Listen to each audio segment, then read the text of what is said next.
Bienvenue à tous dans cette nouvelle vidéo Top 7 des outils préférés des Community Managers en 2023. Alors je sais qu'on est bientôt à la fin de l'année, on est seulement début décembre, mais ces outils restent tout à fait utilisables en 2024, ne vous inquiétez pas. C'est juste qu'on est en 2023, c'est une vidéo que je voulais vous faire depuis septembre, je n'ai le temps que maintenant, mais c'est une vidéo qui reste intemporelle. Alors, dans cette vidéo, on va découvrir ensemble les outils les plus utilisés par les community managers en France. Au programme, planification, montage photo et vidéo, gestion de projet, on regarde tout ça ensemble tout de suite.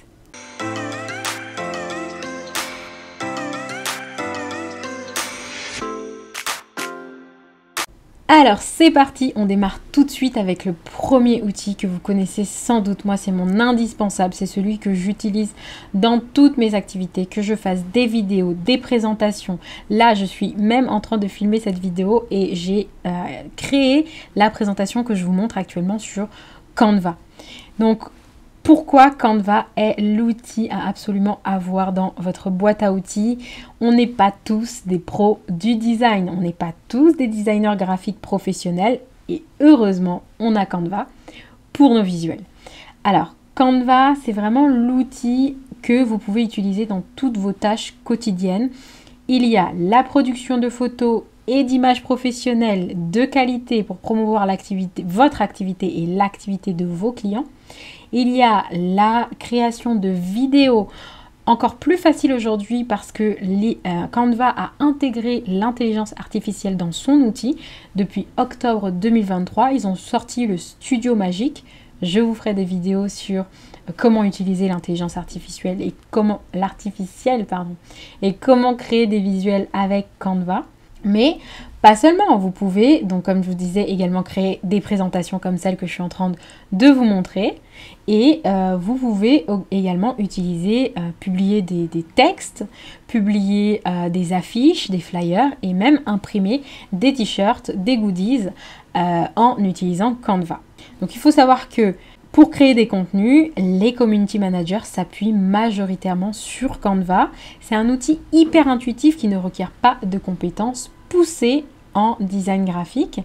Et je vous invite, si vous avez le temps et l'énergie, à valoriser votre profil de community manager avec Canva. Car si vous avez une appétence pour la création de visuels et que vous souhaitez vous former par exemple à Adobe ou en particulier Photoshop, vous pouvez également, l'outil Photoshop étant l'outil de retouche photo numéro 1 dans le monde. Mais voilà, vous pouvez commencer sur Canva et la plupart des community managers, avant d'aller vers des outils un peu plus poussés, commencent toujours par Canva. Deuxième outil préféré des community managers en 2023, c'est Meta Business Suite. Pourquoi Meta Business Suite ? Anciennement Facebook Business Suite, cet outil natif permet en fait de gérer très facilement différents comptes Facebook et Instagram, ainsi que les messages que vous recevez dans vos DM, en fait dans vos messages privés, et également vos stories. Donc les outils de Meta Business Suite sont gratuits, hyper efficaces et ils sont mis au point par les réseaux sociaux eux-mêmes.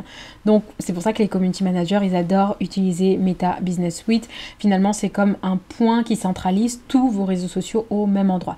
Donc je vous invite vraiment à le tester si vous ne l'avez pas encore testé. Ou si vous souhaitez devenir community manager, commencez simplement à prendre en charge l'outil et voir comment il fonctionne. Donc Meta Business Suite, en gros, ça permet d'obtenir une vue globale sur les activités de vos comptes. Ça vous permet également de publier sur vos comptes associés sur Facebook et Instagram. Ça vous permet de programmer vos posts ou stories aux heures où votre audience est la plus active. Ça vous permet de gérer vos messages et vos commentaires Facebook, Messenger et Instagram. Ça vous permet également de créer des réponses automatiques pour répondre aux messages privés. Donc ça c'est hyper cool pour gagner un maximum de temps. Vous pouvez créer des messages automatisés et quand un mot-clé est activé dans les messages que vous recevez, eh bien le message que vous avez programmé s'envoie automatiquement à vos clients ou à vos abonnés et vous n'avez pas besoin d'être présent pour répondre forcément aux questions de vos abonnés puisque vous êtes en train de faire autre chose. Meta Business Suite, ça vous permet également de créer des publicités ciblées et d'utiliser divers outils sur votre ordinateur. Vous pouvez utiliser par exemple le gestionnaire de publicité, le gestionnaire de vente également et accéder aux paramètres professionnels. Tout ça de manière absolument gratuite et avec des ressources explicatives concrètes.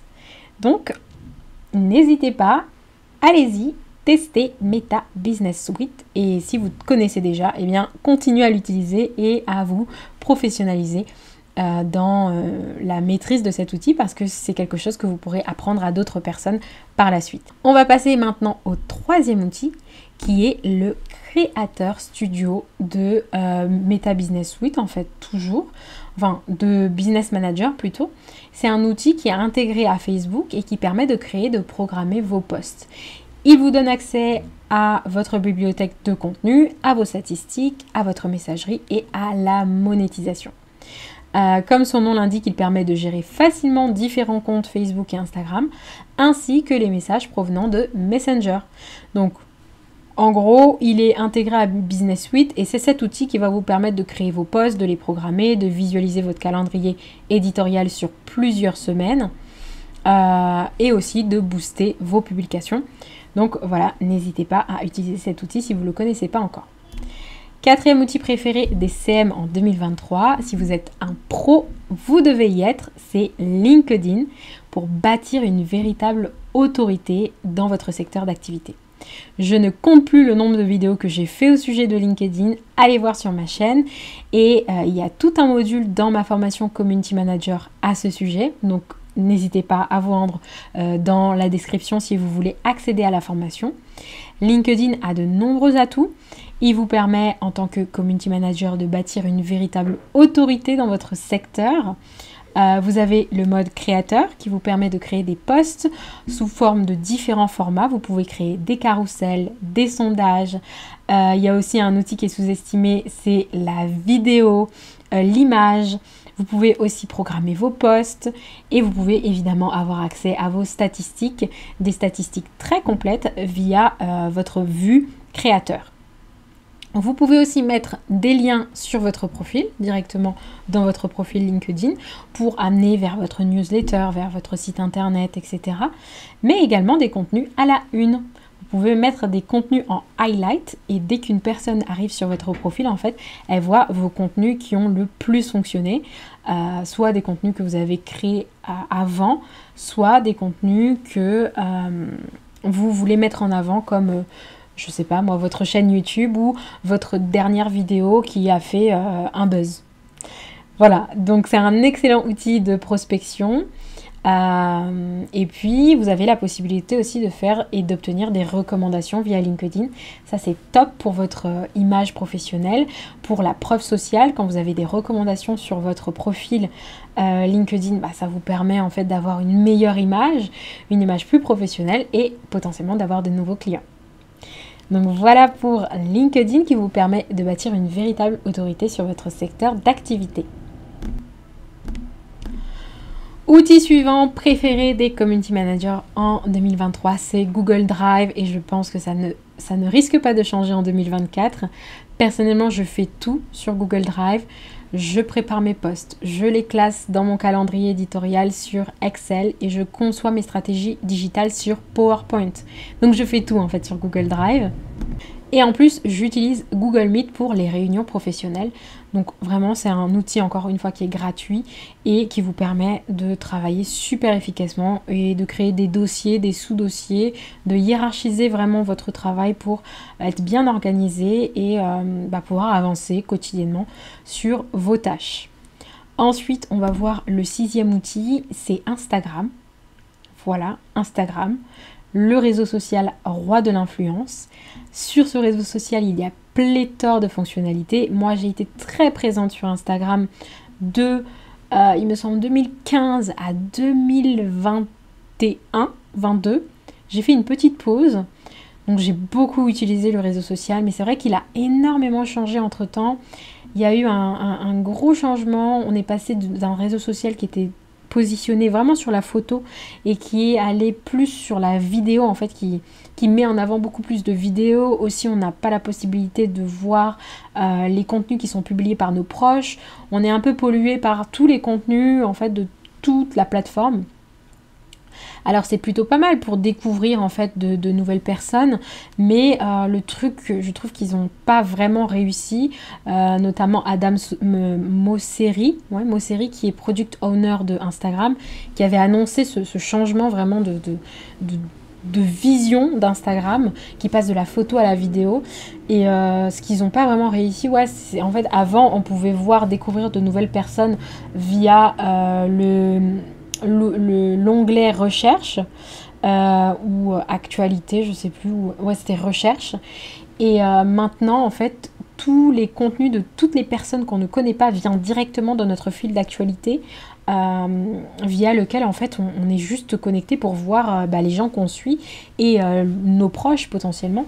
Donc je trouve que c'est ça qu'ils n'ont pas vraiment réussi. Ils ont un peu tout mélangé entre recherche et fil d'actualité, on ne sait plus vraiment où on en est, et puis on se sent un peu comment dire. Moi personnellement je me sens oppressée sur Instagram, je trouve qu'il y a trop d'informations de tous les côtés, j'arrive plus à suivre. Mais pour les community managers, je sais que c'est vraiment le réseau social où il faut être. Moi je regarde un peu de loin en ce moment, je regarde toujours les nouvelles fonctionnalités qui sont mises en ligne. Et voilà, il y a beaucoup de fonctionnalités comme Thread. Il y a eu Thread qui a un peu copié le concept de Twitter récemment, on en a parlé sur la chaîne. Il y a eu quoi d'autre? Il y a la possibilité de mettre des lives, bon ça c'est depuis longtemps. Ah oui, la possibilité de collaborer sur un post à plusieurs, c'est-à-dire vous allez publier un post, vous pouvez marquer une personne qui a travaillé avec vous sur ce post et ça s'affiche automatiquement sur son profil. Donc ça c'est plutôt top. Et voilà, la possibilité de faire des reels aussi un peu plus longs.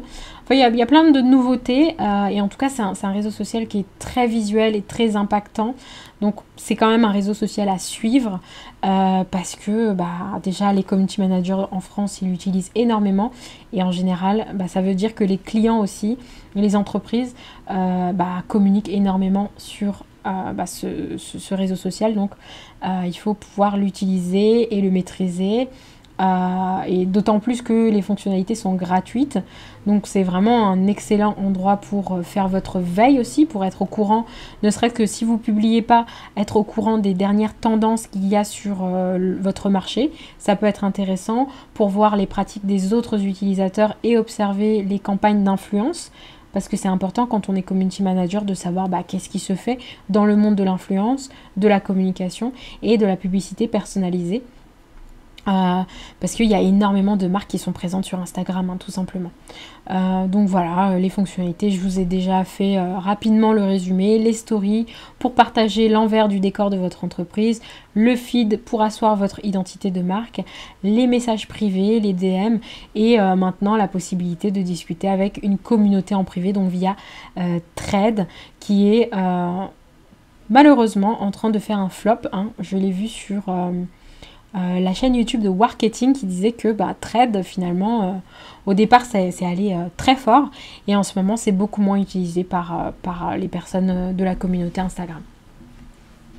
Voilà, donc ça c'est pour l'outil Instagram. Et puis dernier outil, le 7e outil dont je voulais vous parler, le préféré des community managers, c'est Trello, qui simplifie la vie des CM, qui permet de gérer plusieurs projets social media au même endroit.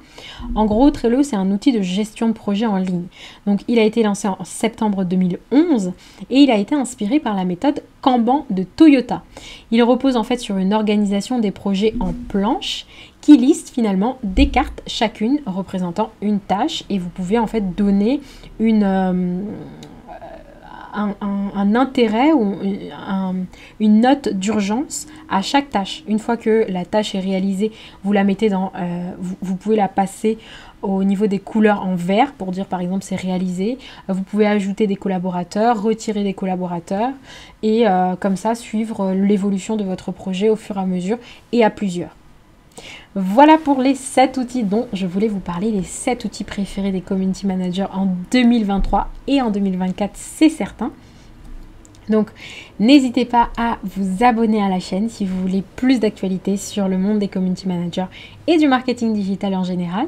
Je vous laisse en commentaire ma newsletter. N'hésitez pas à vous abonner. Vous recevrez chaque semaine dans votre boîte mail un message de ma part pour vous aider à développer votre entreprise et à vous améliorer en marketing digital.